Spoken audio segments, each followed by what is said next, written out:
Welcome to the Football Show. I'm Peter Martin. Welcome back for the new season 25-26. Alan Ruff, Tam McManus with me, and I'm delighted to say former Partick Thistle manager and legend, it's fair to say. Another legend from Partick Thistle in the days, Kris Doolan, is with us. Are you happy with that one? Yeah, more than happy. I put that in the proper legend. Yeah. Proper legend, yep. Yeah. Okay. It's been a while, Ruffy. It is. 2 months is too long without football. Is that right? No doubt about that. There's only so many holidays you can get in 2 months. Yeah, there's been. I was just about to say to you, there's been a lot of football. To be perfectly honest with you, we've watched more than a few games.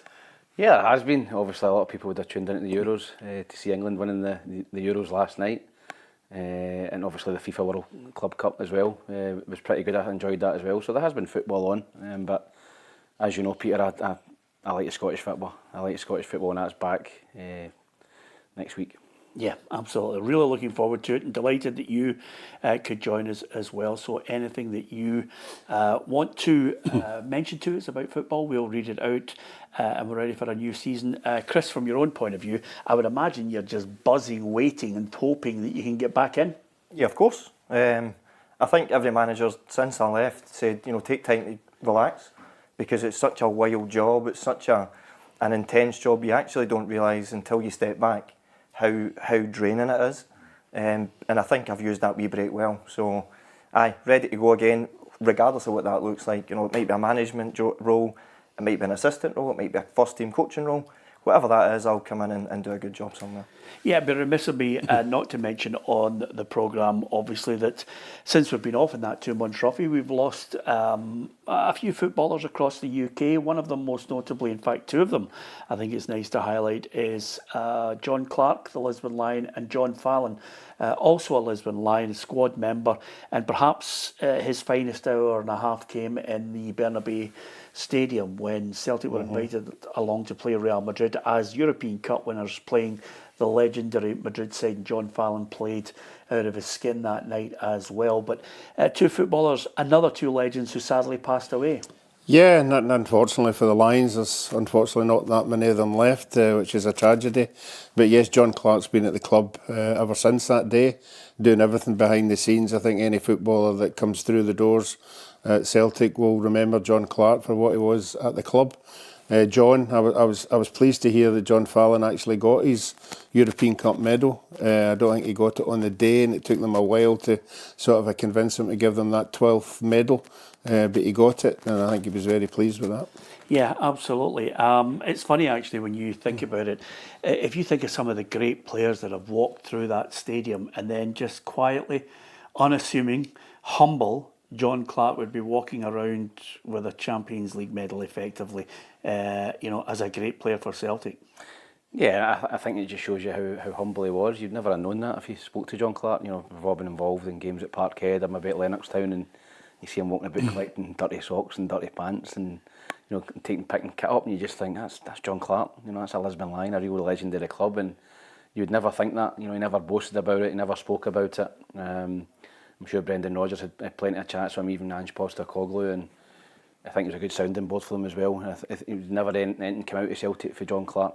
He was, he told them stuff in confidence, and it was never leaked. So, yeah, that's a real sad day, as Ruffy says. There's not many of them left. Time's catching up with a lot of them, and as I said, it doesn't matter. They'll be remembered forever at Celtic. Yeah, perhaps the losing footballers is a tragedy at any age, but one that caught everybody on the hop, Kris, was the death of not only Diogo Jota but Andre Silva, his brother. For one so young, a hero to the Liverpool fans, and for both of them to perish in a car crash, it really actually caught everybody on the hop. Yeah, and everybody, I think, had the same emotions when they heard the news. I think one thing you see in football is it's an industry that comes together when something tragic happens. I think we've seen that. I think you've seen clubs outpouring their emotions, and rightly so, because it was a massive thing to happen. It wasn't just a footballer. Obviously his brother was involved as well. Andre was involved as well. But just a horrible thing for any family to go through. Just married, he's got kids. There's a horrible background to that. But I think one thing you see is how close-knit football actually is. And I think that's one thing his family, or the families, can certainly take some condolence from as well. Yeah, two things that I thought well worthy of mention, Ruffy, and sometimes football much maligned at boardroom level sometimes, but the class of Liverpool to honour the contract and to make sure that the kids will be for the rest of their life taken care of. I thought that was just a real mark of Liverpool as a football club. Yeah, it just shows you don't see the things that go on behind the scenes at these well-run clubs. You know, they're very loyal to the players that have done a turn for them. It's in the past it was a player would do good things for the club and then he'd leave for whatever reason, and you lost that continuity. But nowadays, I think the players that have served these big clubs have been respected, and he's one of them. Yeah, and I'm not cutting you out of this, Tam, and I'm not cutting you out of it, Kris, but it's only just due to the fact that you and I, sadly, will remember him more than most. I think you might have played against him, Joey Jones, who passed away, who was a great Liverpool player who played in the 1977 European Cup winning side. Yeah, I think it was Joey Jones's hand that let us go to Argentina. Or according to Joe Jordan, it was Joey Jones's hand. Yeah. But you know, he was the player that was in that scenario with Joe, that we got a penalty. Obviously, we scored and went on to Argentina. But again, he was a big player with Liverpool as well, and he'll be remembered with Liverpool and with Wales, because I think he was a big player with Wales and not only 1, 2, maybe 3 World Cups. Yeah, absolutely. Our thoughts and prayers go out to all the families and friends. I think it's only right that we honour some of those great footballers. Great to have you back with us. New studio, lots of big changes coming, Tam. You can see the technology slowly but surely coming together from us at year 14. I believe that's a touchscreen you've got there behind you. For tactics and formations and stuff like that. I'm looking forward to seeing Ruffy on that. When he tries to play a 5-5-3. Yeah, it also allows you to doodle, so you'll be able to draw things. And Kris, it's a Stonewall certainty we'll have you on there telling us about formations and how teams will shape up, how they win games and lose games. And there's so much more to come on PLZ Soccer, and hopefully you'll join us on PLZ Premium as well, because if you hit the subscribe button to our premium service, you will be able to watch Straight Talk, you'll be able to catch the journals, lots of other programmes and documentaries we're going to be making. We're going to give you the chance to win in our prize draw in the month of August. It's a Scott McTominay Napoli shirt. That's not bad, Tam, is it? Yeah, I think that'll be worth a few quid, Peter. Obviously last season winning Scudetto. My mate got a Billy Gilmore one. He bought one last year, and he was delighted to win the league as well. So, yeah, I think that both those guys, being the first Scottish players to win Serie A, they've a big interest in strips from Napoli. Yeah, I don't think they'll be the last of the drain of talent heading towards Serie A. It's quite amazing, Kris, when you think about it. At times when we were all watching, Italian football on Channel 4, you're looking, you're thinking to yourself, okay, Gascoigne, maybe Souness, Trevor Francis at Sampdoria, but ultimately you were watching for Maradona. But now, the amount of Scots out there is great. Of course, and they've almost blazed a trail now for more to follow. And you see, other Scottish players obviously linked now with a move to Italy. I would imagine these boys will jump at the chance because they'll see how successful the style of play obviously suits the Scottish players. The McTominay, the guys will look after the ball. They've got athleticism. Billy Gilmore will protect the ball. These are what Italian teams are looking for. Scotland are blessed with some players, young players. And, I think if they get the chance, there'll be a lot more starting to head to Italy and do just as well as the two lads last season. You'd have loved to play in Italy, Ruffy. You'd have been a star there. How'd you make that? Yeah. Do you not come for crosses or no? Goalkeeper of your calibre. No, as I say, the goalkeepers up about them are absolutely fantastic. He used to watch it, and just to get back to McTominay, I was over in Naples in the summer there. Oh, really? Another holiday? It's absolutely amazing how much they're adored. Even the big flags of them outside nearly every second window you went through, and it just shows you how well they've done. Yeah, you love a flag, don't you, Ruffy? You're obsessed. Well, Aberdeen started it last year. I hope they continue. That beach the beach stand full with flags. I think it's a good scene. That's Aberdeen, the Scottish Cup winners, as they keep reminding me, Tam. Big thank you to Scott Battersby. He says that's the entire budget spent on a leather sofa and a coffee table. Not wrong. Scott, you've hit the nail on the head. We don't want to go too much because obviously we're paying a fortune for duels at the moment. It's absolutely crippling as we're only just back. But there's lots to talk about, of course, with teams. It's early days, Ruffy. Sometimes I think people get into a real tiz over, their club and who they're signing. Should we be looking at clubs and thinking they're not doing enough this early on? Mm-hmm. Well, I think it's a change for last year. I've been pleasantly surprised with particularly Aberdeen, Hibs and Hearts. We saw the disastrous start that they had last year. I don't think they added anything to the league until the second half of the season with the way they are. They seem to have got their act together now and they seem to be looking good in the games that they're playing in. So I'm hoping that these three, give a bit of some kind of challenge better than what it was last year. Yeah, give us an insight, Kris, because as a manager, for example, a lot of Celtic fans and Rangers fans will be looking and saying, we're going to talk about Rangers with the return leg against Panathinaikos, but they're seeing the manager and his group of scouts trying to recruit players within a certain budget to enhance the squad. There's maybe more pressure on Celtic and Rangers because there's such a huge amount of money at stake. But what about from a manager's perspective? How do you view that window? I think the summer window's a long window. I think, it's all the way up to September. Managers are well aware that there's players you want, there's targets you want. You don't always get them. Sometimes they want to hold off because they want to see what else they can get. Obviously, if you're a Celtic or a Rangers, if you can offer these players Champions League football, if you can offer them European football, you might be able to entice them. If you can't, if you're not one of these teams that can offer them that, what else can you offer? So managers have to come up with, roundabout ways of enticing players. But they don't have to dive in and bring just anybody. I think that's the key is, yes, any manager could go out and just sign 10, 11 players and then they get criticised for the level of player they've brought in because you jump too early and you bring in the wrong players. They will hold off. I think you see it's notorious that every window at the very end goes really quickly. You have to be ready for that. Ins and outs. You have to be ready for some of your players to leave. Because a lot of teams, and you'll see in the Scottish Premiership soon, people will start making bids, I would imagine, late on, because it almost puts clubs in the back foot a wee bit, and then they hold the cards, and you can almost dictate how much they can spend. So managers have to be on their guard in this window, both to get players in, the right players, and if you miss out on the target initially you want, you get the next one. The depth charts that managers have, we had depth charts that had umpteen for every position. So you have to be ready. You won't always get who you're looking for, but the manager has to be reactive to things. He also has to be proactive. And I think that's what you're seeing. You see managers out there, head of recruitment, sporting directors, everybody's sometimes fighting for the same players at times, and in the same pool.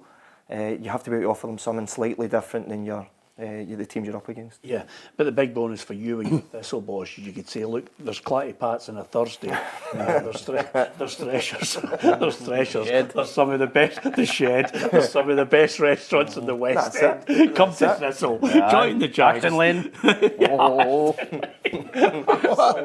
Ashton Lane. Ashton Lane.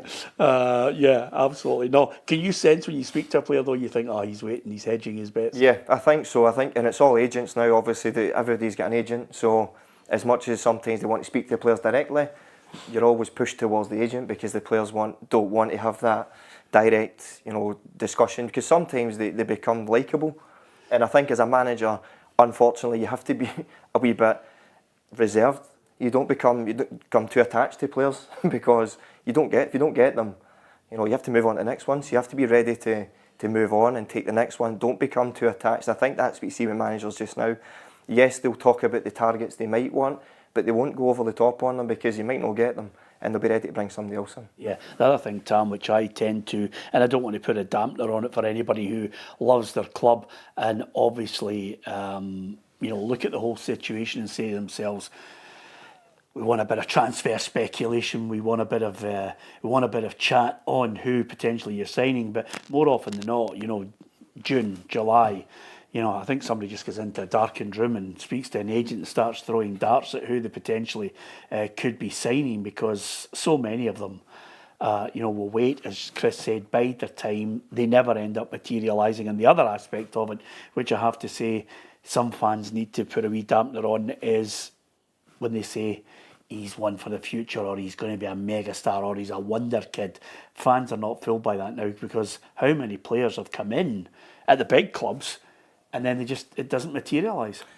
Yeah, I think gamble. Yeah, I think when you're looking at particularly Celtic and Rangers, I think that Celtic supporters are wanting a finished article now. I think they've, you know, over the last few seasons, Brendan has brought in some projects of sold players on for big money. And I think the pressure of social media now, fans want new signings tomorrow. You know, they just want players in the door, and you can see it now with Celtic. Rangers have obviously bought quite a few players in, which they had to do. I think their fans are quite happy. They obviously want a couple of more, but I think from Celtic's point of view, you know, the players that they've brought in, you know, you're looking at Shin Yamada, who's possibly a backup. You know, I think Celtic still need a proper number 9, you know, a real blockbuster number 9. I think they need two wide players. You know, and Celtic don't want to see somebody going and signing somebody for $1.5 million, $2 million. They'll think, is he a starter? You know, they want to go and see they've spent $11 million on Engels, $9 million on that. Either they want to go and spend that kind of money on players that's going to come in and really improve the team. So, yeah, I think when you come into the last week of the window, the last week in August, as Kris said, you know, things start to ramp up. You know, and other clubs, your Hibs, Hearts, Livingston, teams like that might be needing to get a couple out, you know, to bring a couple in, you know, obviously tighter budgets. So, yeah, I'm looking forward to seeing who they bring in. Hibs, I think, have really spent money. Hearts have spent money. Aberdeen have spent money. So I don't know if it's that carrot of European football potentially, maybe getting into that group stage next season, or they maybe smell a weakness in Rangers this season that they can think they can get closer to them.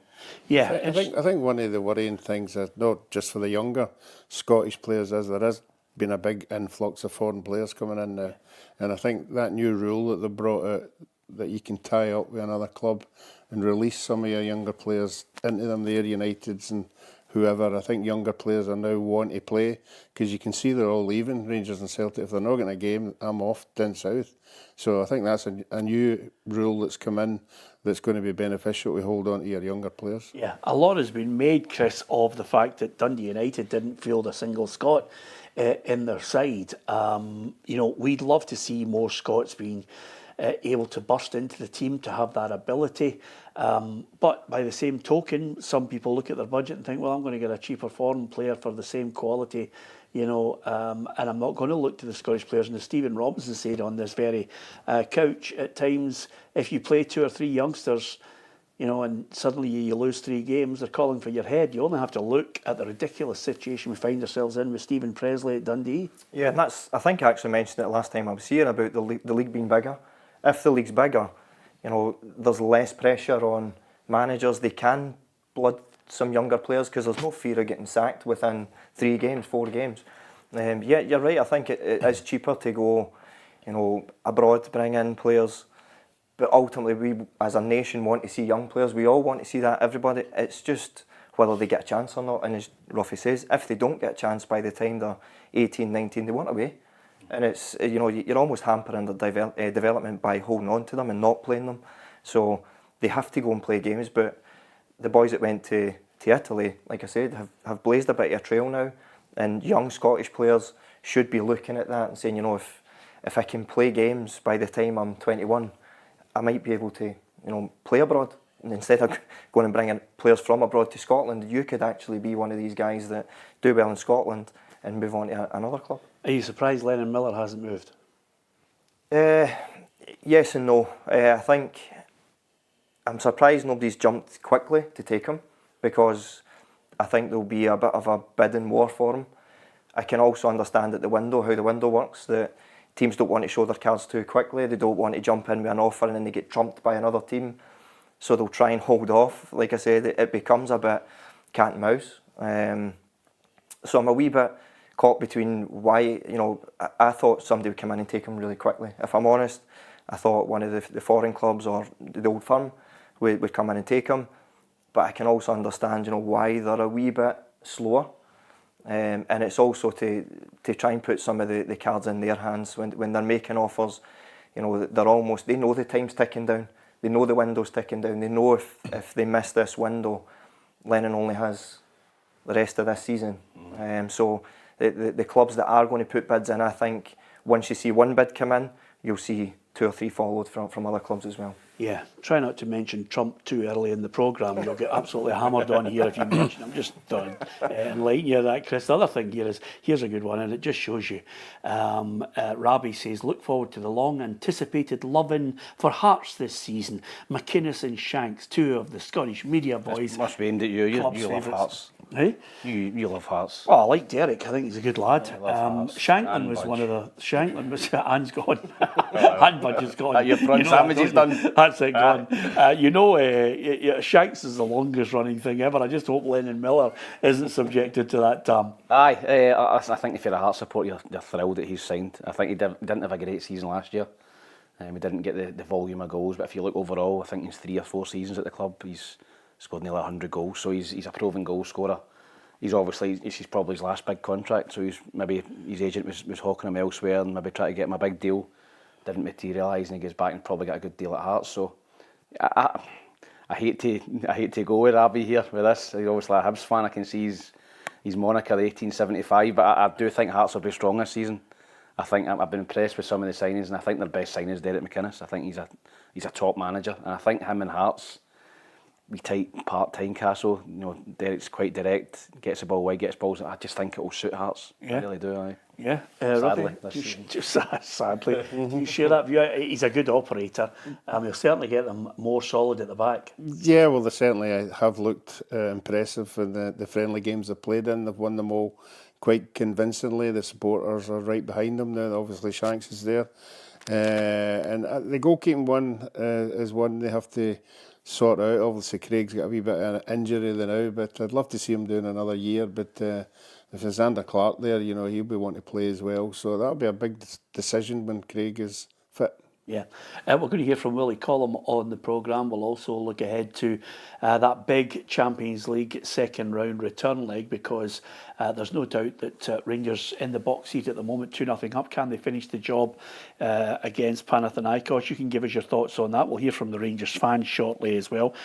Just talking on that, there was talking about the signings. Rangers obviously with the big game coming up against Panathinaikos. Lyle Cameron had not a bad little debut. I thought Joe Rothwell looked good last week in that first leg, Kris. Yeah, and I think the first one would be Lyle Cameron, young Scottish lad. Just what we're talking about. We want to see them play, not just throwaway games and just to tick a box. They're actually playing games that are going to mean something. I think, Russell Martin, I think will do well at Rangers. He comes with a very good pedigree in terms of coaching players, the style of play that he wants to play, and I think he's got that mindset where even if it doesn't go well, he's strong enough in his mind to keep doing it until he gets it right. And I think we guys like Lyle Cameron, who understand Scottish football, have been around Scottish football, will really prosper under him as well. Yeah, I watched the game, Ruffy. What did you make of it? 2-0. It's a nice cushion for them. Yeah, I think the second goal makes it a nice cushion. I think if the boy hadn't get sent off,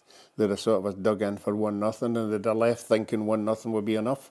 When they go back to their place, it'll be a very hostile environment. Obviously it's the old one, whoever scores first has the initiative. But I think I saw enough in them that they've got something. But if you're Rangers, 2-0's a good score to sort of try and hold on to. Yeah, I fancy Rangers to go through, but I'll tell you one thing, Panathinaikos missed a few sitters.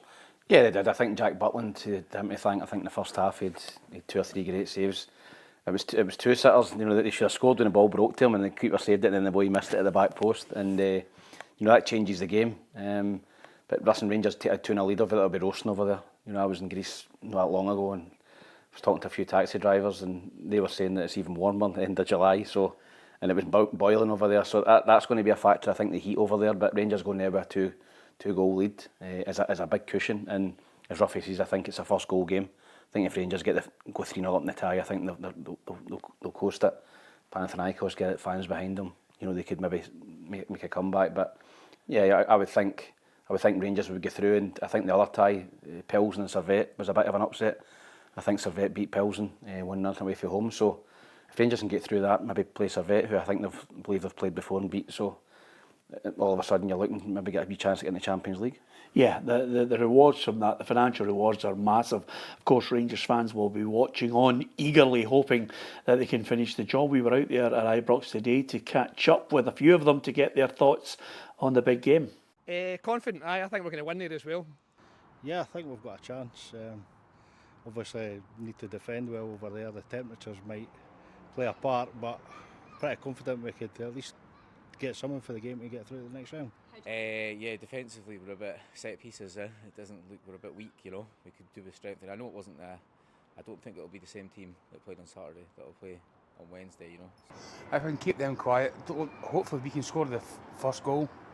Me go 3-0. I think it'll be in the bag. I would like to think we'd try and attack and get an away goal first, but I'm not too sure. But as the game goes on, they'll have to come out, and I think that's when we'll probably catch them. So probably start off a wee bit tighter, and then open up in the second half. But a few changes, I would say. Yeah, but yeah, we do need to tighten up at the back a wee bit. Yeah? We can't just go gung ho. We've got goals in us. I think that's the important thing. Obviously, I have to try and tighten up a wee bit, losing 2 goals as well. But we've definitely got goals in us, so that gives us confidence. I'll say 1-1. We're 1-0 Rangers. We'll go through. I think it'll be 1-1. Yeah, I'll go 1-1, Ruffy. Yeah, I think Rangers have proved, particularly last year when away from home, they've got goals in them. And I realise we say it's really important for them to get the first one. But no, I think they've got a good enough players that they've brought in.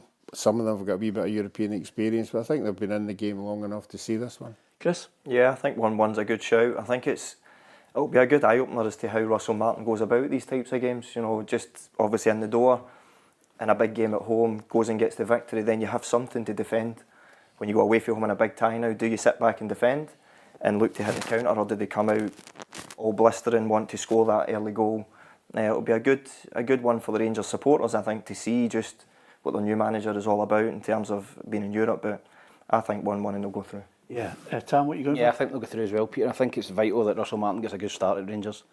I think this would be a really good start. You know, it's a tough tie, opening tie, Panathinaikos, and I'm not saying the knives are out for Russell Martin, but there's a lot of Rangers supporters who are not convinced about him, and I think it buys him a wee bit of time, a wee bit of credit with the supporters, so I think 1 each as well and they'll go through. I'm looking forward to seeing the style of football he's going to play. I mean, yeah, he's a good coach, Peter. You know, Yeah. Dools has maybe worked with him or seen him coaching as well.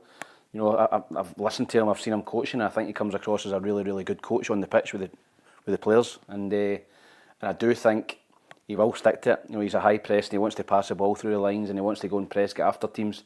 And I think if it's not quite clicking at the start, he will stick with it. He's not going to rip it up and just go route one. So I think you need that mindset. If you're going to manage Rangers or Celtic, you have to be strong. Have you been in close proximity to him, Kris, to see? Just in terms of, I brought in Liam Smith from Swansea last year, and Liam had played when Russell Martin was the manager, so I was quizzing him on, you know, what he's like, and he kind of said, look, he's the best coach as much as manager. He's the best coach, and you know, I know a couple other people who are really friendly with Russell who say the exact same things. Yeah. Will continue to play out, will continue to high press, and is strong mentally. So, like I say, I think it'll be interesting to see away from home in a European tie how you go about it. As a manager, a coach, I like to watch these types of things. But I think he's got the right mentality for what Rangers are needing. Yeah, and as ever, and there's no point in kidding anybody on here, when you look at his pedigree, what he's got to offer, he'll want the players that'll be able to execute what he wants to do, Ruffy.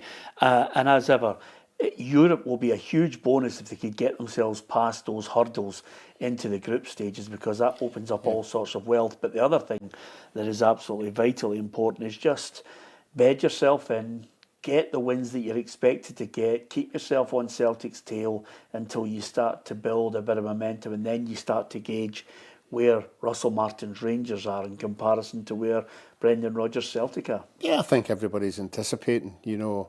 I mean, we keep talking about a gap, you know, with Rangers and Celtic overall season, but in one-off games, Rangers have given as good as they've got. I think a lot of the Rangers supporters will be wanting that long-term gap to close to make it more competitive. I think it is important to get into the Champions League. There has been a lot of investment there. A lot of new players have come in with money behind it. So I think the investors would want a wee sort of a cushion of that 40-50 million if they get into the Champions League. So at the end of the day, they've just got to win games. Yeah, absolutely. Great to have you back for another season. I hope you will enjoy and support us here on PLZ Soccer. The football show, 5 days a week, will give you very much a magazine feel to the show. Tuesday, Wednesday, Thursday, Monday, we'll look back at what's happened over the weekend. Friday, we'll look ahead.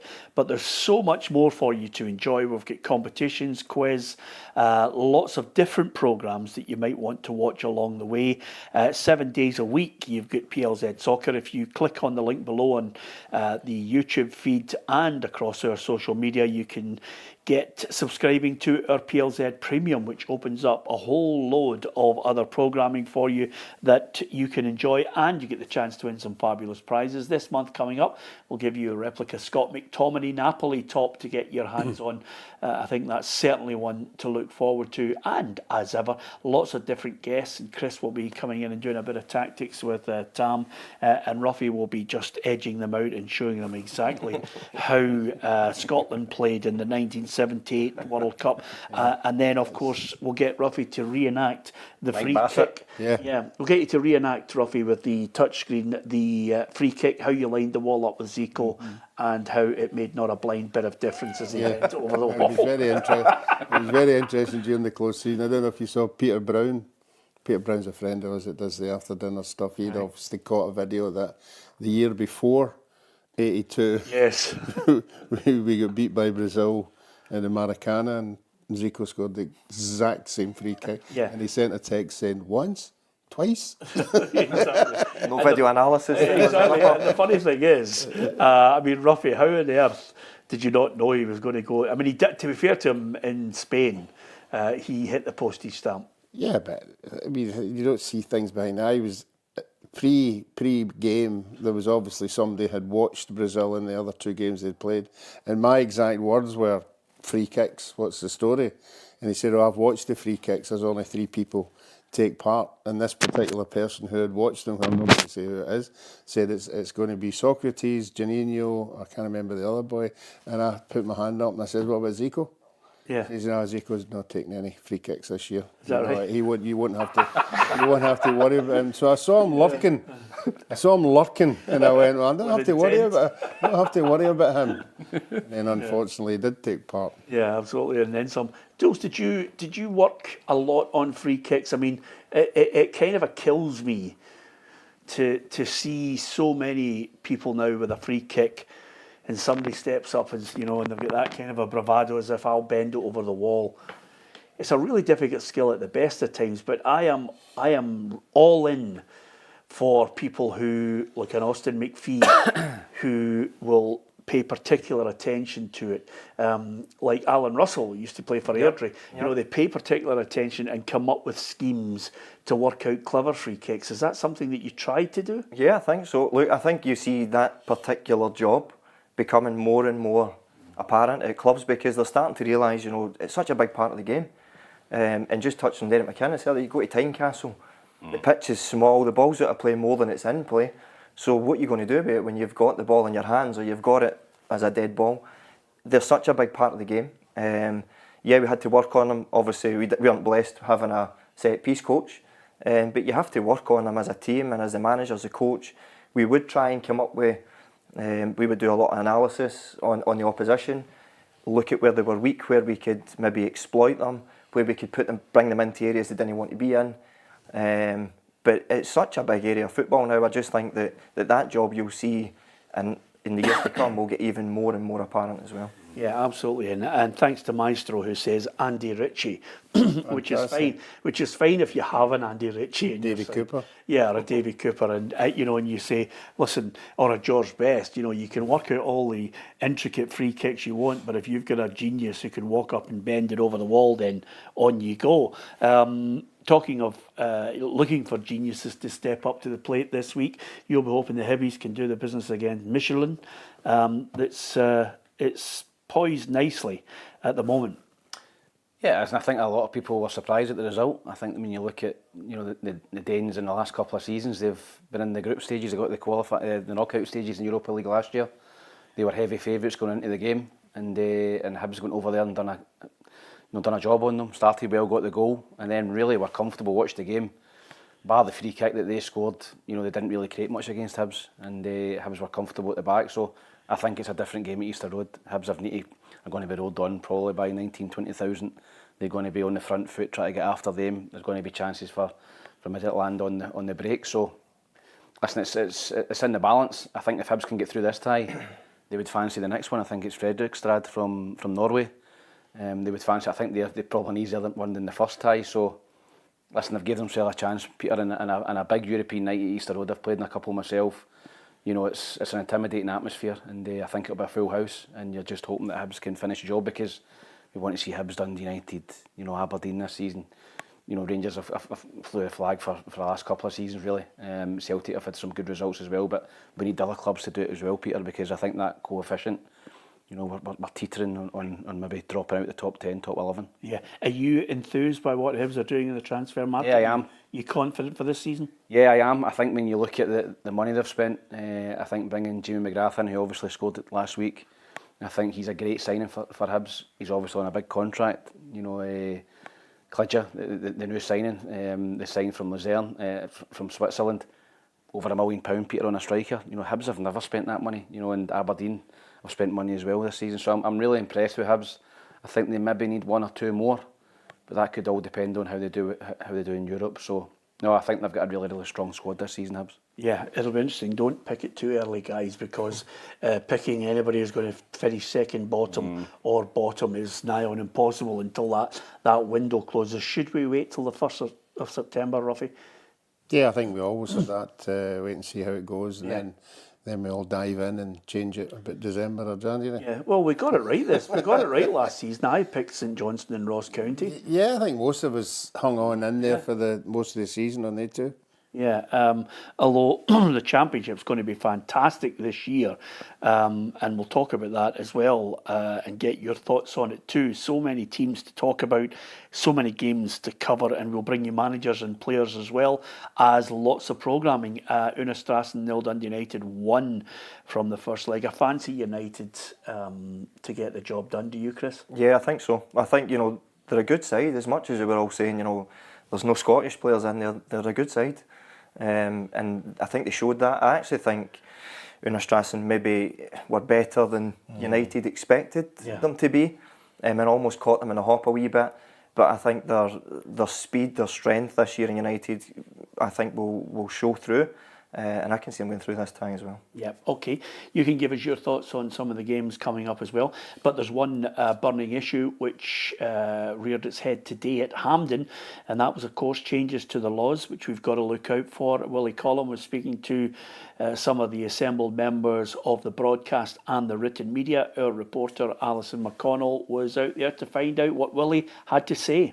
Willie Collum, the SFA's head of refereeing, offered a media presentation this afternoon here at Hampden. The same presentation that's been shown to clubs around the country ahead of the new campaign kicking off this weekend. And interestingly enough, he revealed that he's brought in some aviation experts to help with the SFA's communication when it comes to making on-field decisions. Yesterday we spent time with the top match officials in the country, and we brought 2 aviation experts to talk to the referees about their comms in the VAR and how they should be looking at incidents, you know, in that environment, very similar to the cockpit, a high pressure environment, life or death for pilots. People might say life or death for football as well, but obviously that same pressure, kind of pressure environment, how do you communicate, how do you keep your composure, how do you take cognizance of what the situation is showing, what you're seeing. So these are all elements we're looking to make, we're pushing forward to make improvements in VAR. One of the key changes that we'll see this season is the 8-second rule that's been brought in for goalkeepers in terms of hanging on to the ball.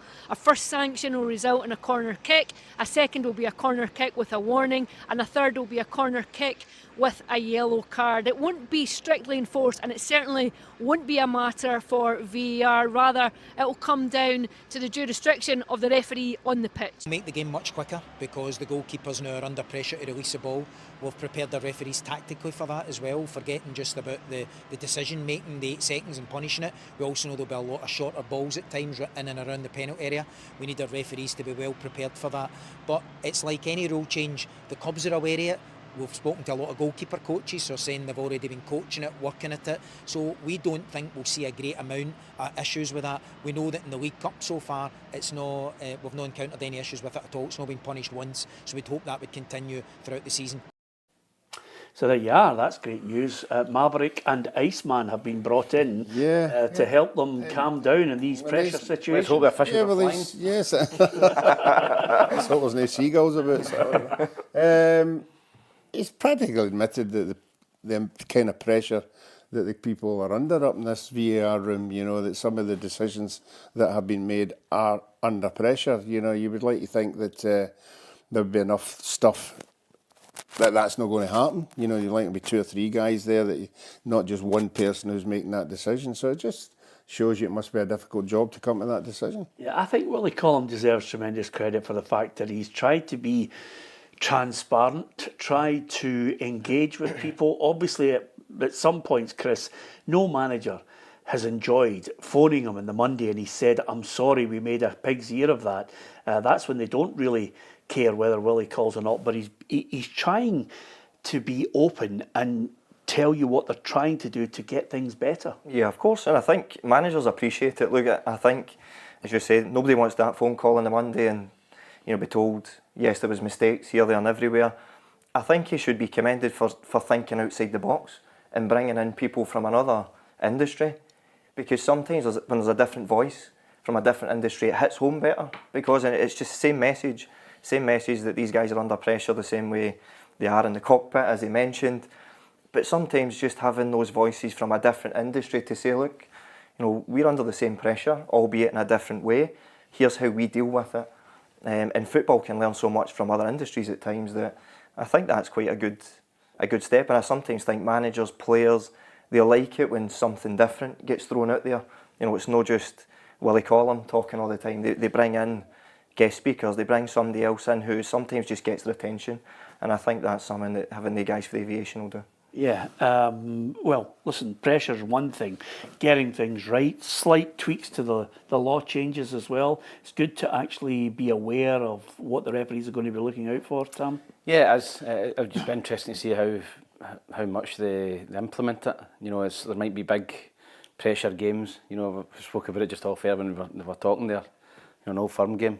You know, if the goalkeeper tries to waste time and you give a corner to the other team and they score, that would be an interesting phone call. And I like the one with the referees, the captain going to the referees. There's nothing worse for me than seeing, and you know, I think it's more Atletico Madrid teams like that abroad where everybody crowds the referee, try to get players sent off. I hate that, Peter.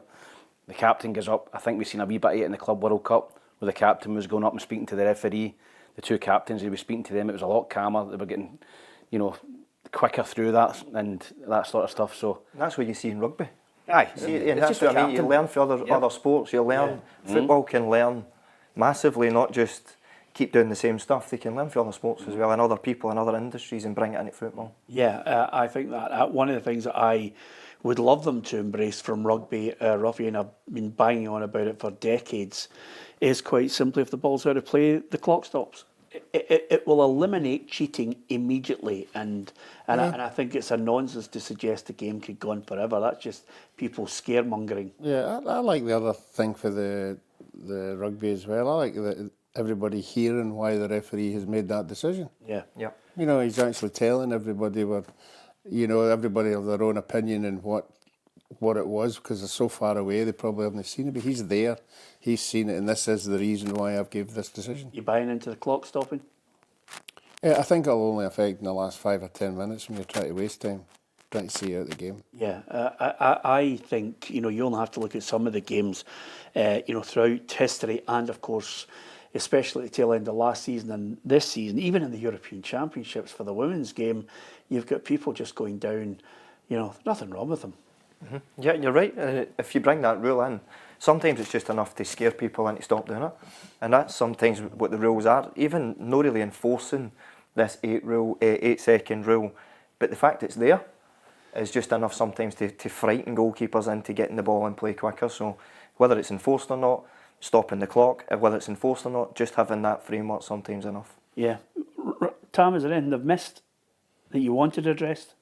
No, I agree. Listen, they have been adding a lot more time on at the end of half time and the end of full time. You know, and particularly in English football, you know, you can see it in Scotland as well. There's 8, 9, 10 minutes going up on the board, and I think they're trying to obviously get that time back from time wasting and stuff like that. But you know, Ruffy's right. It probably only maybe applies to maybe the last 10, 15 minutes in a game if a team's hanging on and they're trying to waste time.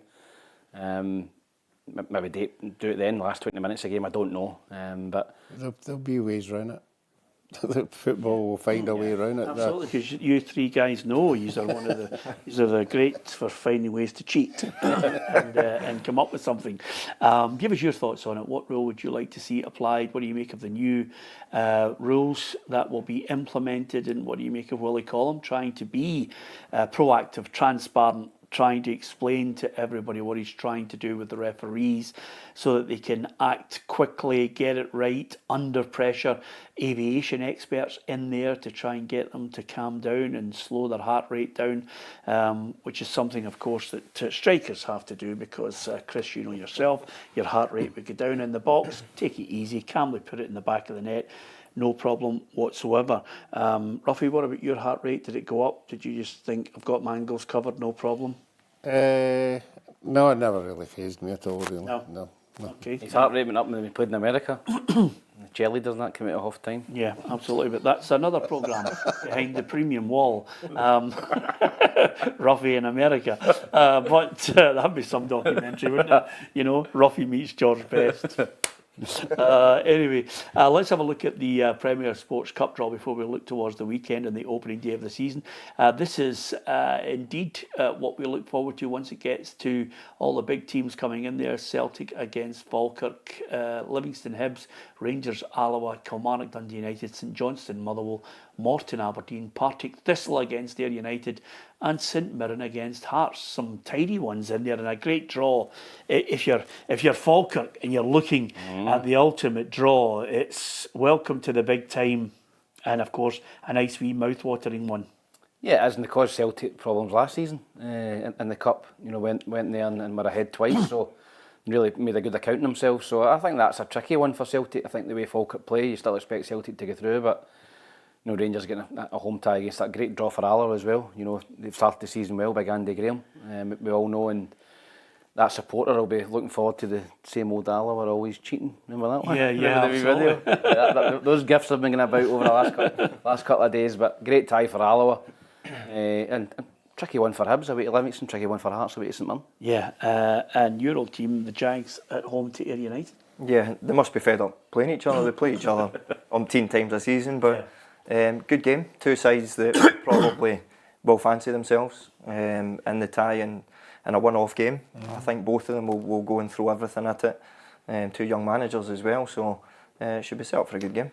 Yeah, absolutely. And as you mentioned there, St Mirren against Hearts, we always look, and I think it's right that we pay tribute to one man who, Ruffy, just keeps on going. Obviously, you're looking and you're hoping that he wasn't going to go past your caps for Scotland, but Craig Gordon waltzed past them and he's heading towards at 42. Can he go all the way through to the last time I spoke to him, I said to him, you had these injuries that have curtailed your, I think he's on 72, 73 just now. I did say to him, try and keep playing as long as possible, because I really did think he could catch Jim Leighton.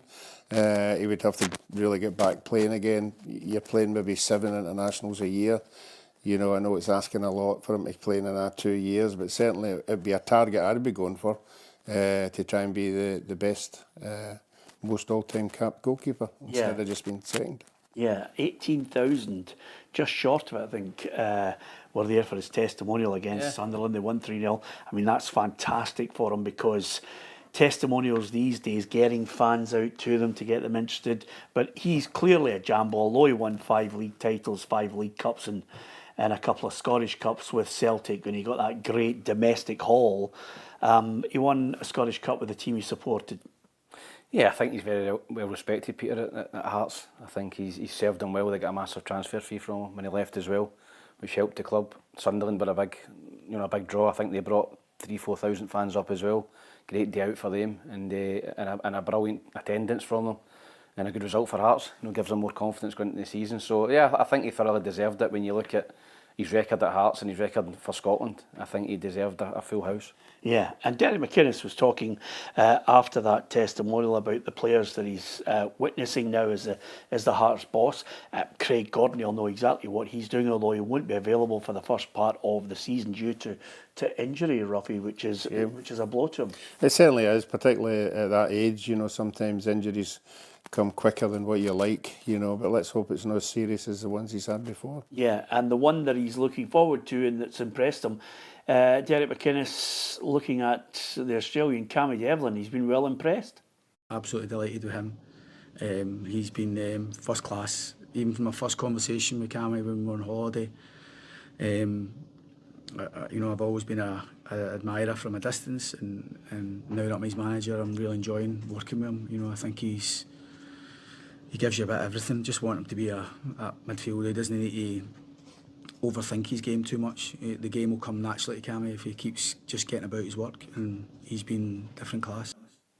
Yeah, and I'm sure he'll love to add a few more players to that Hearts side to supplement what Cammy Devlin can offer. A couple of things I want to get your thoughts on, lads. I don't know why they quoted, our story there about Leanne Crichton on the verge of becoming the Rangers manager. It's a fabulous opportunity for Leanne to follow Joe Potter. But the great news is she started out at PLZ Soccer, as the best of them do, Ruffy. I don't know why they're saying BBC person in line for the Rangers job. She started here. Yeah, we certainly gave her the introduction to get into this side of it, the media side of it, which she did particularly well, and I think she's done particularly well at most of the football teams she's been at as well. They're very successful and very highly thought of, and it'd be a fantastic appointment. Yeah, it'd be fun. Not only that, she was a good player as well, Tam. And this is what you call the dream job for her. Yeah, listen, it's a big job. I think you see the money that's getting put into the Celtic and Rangers and Glasgow City and the women's football in Scotland. It's a big job for her. But she's a clever cookie. I think you listen to her. You know, she speaks well. She knows tactically. She's very astute as well. So, no, I think that she would be a great appointment for Rangers women. Yeah, the other thing, we wish her well. She was great when she was working here with us, Leanne. We wish her well when the appointment is confirmed and she's unveiled. But over and above that, just on that point, I was going to ask you guys, as far as watching football over the summer, obviously there's a saturation point, I think, at times when you've literally gone through all the domestic stuff, you've got your highs and lows from the internationals. Did you watch more of the Club World Cup or more of the European Championships with the women's football, Ruffy? I have to say I watched more of the World Cup. Did you, the Club World Cup? Yeah, I thought there was a lot of big superstars on show there. There was a lot of good games. And it was just a joy to watch that level of performance. Yeah. The only games that I persistently watched were PSG because I thought they were out of this world, Kris. Yeah, definitely. Look, I probably the opposite. I didn't watch as much of the Club World Cup. Yeah, but, same here. You get kind of, when the Euros are on and I've got 3 kids, putting football on and sitting down and watching a game doesn't always happen. But when you get a chance to watch some of it, I ended up watching more of the ladies' football probably than I did the Club World Cup. But timings of when the game's on, things like that doesn't always suit. But as you say, there's been some amount of games over the summer for us to follow. Yeah, and what's the reaction been from your kids to the cartoon Lion King and then the reality Lion King? Let's not open that debate. He's not in control of it. He's not in control of the control. No, he's not. No, absolutely not. He gets 3 kids. He's never. Have you got a man cave? Yeah, well, I've got a gym that I get to, so Right, so away out the road and close the door, so that's exactly where I go. Yeah, I was just about to say there, when you've got that many kids, you're not watching the television. Tam, what did you watch? Did you watch Club World Cup? Watched the Club World Cup, watched a few games. I watched Man City when they were obviously in it. I watched PSG, Chelsea. Great result for them. You go and win it, gives them a boost for next season. I just wonder how, the players in terms of fatigue. It's been a long summer. They've played all the way through. They've played international games and they've played in that Club World Cup. I know it was lucrative in terms of the clubs and the money that they earned. 100 million for Chelsea. Yeah. Some of these players will be lucky to get a week off. Yeah. Genuinely. I 1 think week that's before going they're away that's again. going to bite. I think that will bite clubs like Chelsea. Maybe in February, March. You think so? Aye, I think they will run out of legs. I really do, Peter. Just becomes a bit money. We're just going to the bank. take some money. To be fair though, when you look at it and you think about the teams and the financial fair play and who's been able to spend money, if anybody you're looking at the moment, you're certainly domestically here for Hibs to spend the money they have in one player is a good sign. We want to see, yes, Scottish players. You're still waiting to see if Celtic are going to sign some players of a higher calibre. I'm no disrespect to Shin or Nigrin or anybody, but I think Brendan Rodgers has highlighted regularly, Ruffy, and Russell Martin will obviously be hoping that they can duck and dive with a better quality of player with it that might cost a wee bit of money. Yeah, I think some of the Celtic supporters will be a wee bit anxious. You know, they always keep saying, we want a marquee signing. But Brendan seems to be into one for the future. I think now with Rangers putting that wee push in, are bringing better players in. You know, I think something will happen at Celtic. I think a couple of ready-made number ones need to come in, you know, to keep them on board because I think starters, yeah. Because I think we're all excited with the start of the season. Obviously, Rangers did have to change quite a lot of players to bring it in, and it remains to be seen, you know, where they are. But the first Old Firm game will just be as exciting as every other one. Yeah, absolutely. And the opening of the season, we'll preview it in greater depth on Friday's programme. You can catch the football show Tuesday, Wednesday, Thursday, as well as lots more programming. If you want to get involved in our new premium service, you'll get the football show, but you'll also get lots of other programmes and competitions, quizzes, and I think you'll enjoy it. And next month, August, you'll get the chance to win the first of our prizes, a replica Scott McTominay Napoli top. It could be a nice wee surprise for you there, and over and above that, lots of great content that you can enjoy on our channel, and your support last season was welcomed, and we hope we can go on to bigger and better opportunities for you. There's lots of technology we're going to be bringing on board, lots of little programmes as well, which I think you'll enjoy across all our social media. If you click the link below on our YouTube channel, get involved and subscribe to PLZ Premium. We would love to have you on board with that.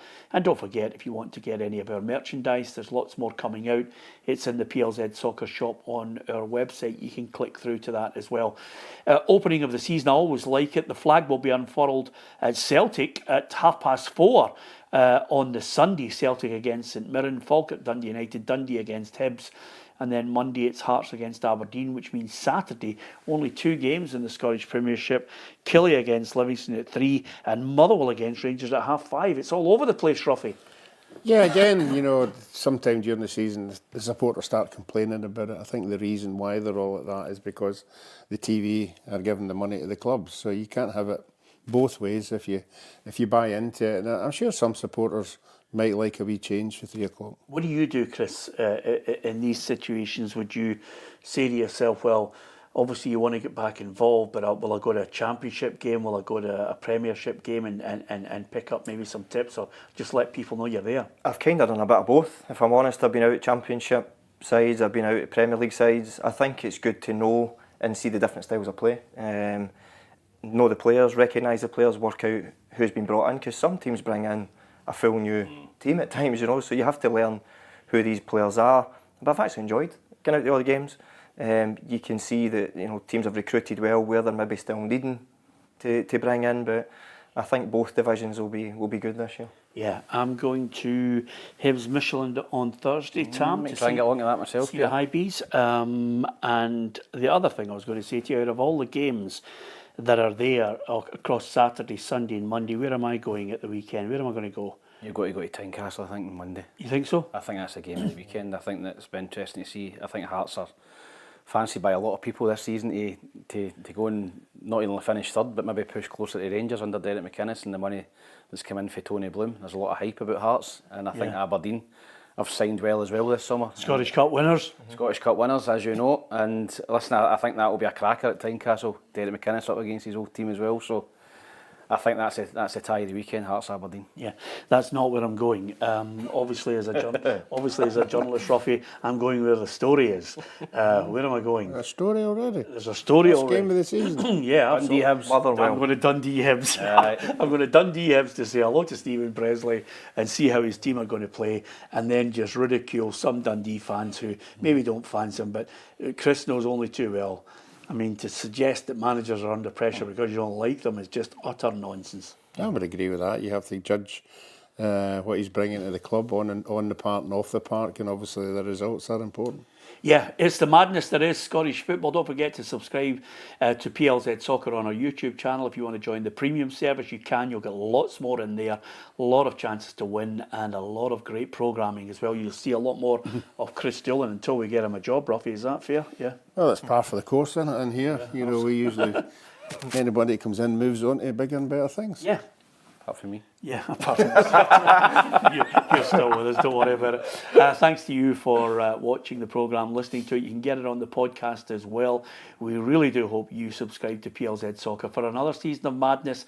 Of course, only in Scotland could someone come out and say we've hired aviation experts just to make sure that everybody's calm before the madness starts. We wait and wonder what the referees will be subjected to as the first weekend of the season, Saturday, Sunday and Monday. Kerry will be in the hot seat tomorrow on our programme. Hopefully you can join us for that. And also don't forget, we'll be back on the Friday previewing the big kick-off to the Scottish Premiership season, and we'll look at all the lower leagues as well. From everyone on PLZ Soccer, thanks for listening and watching.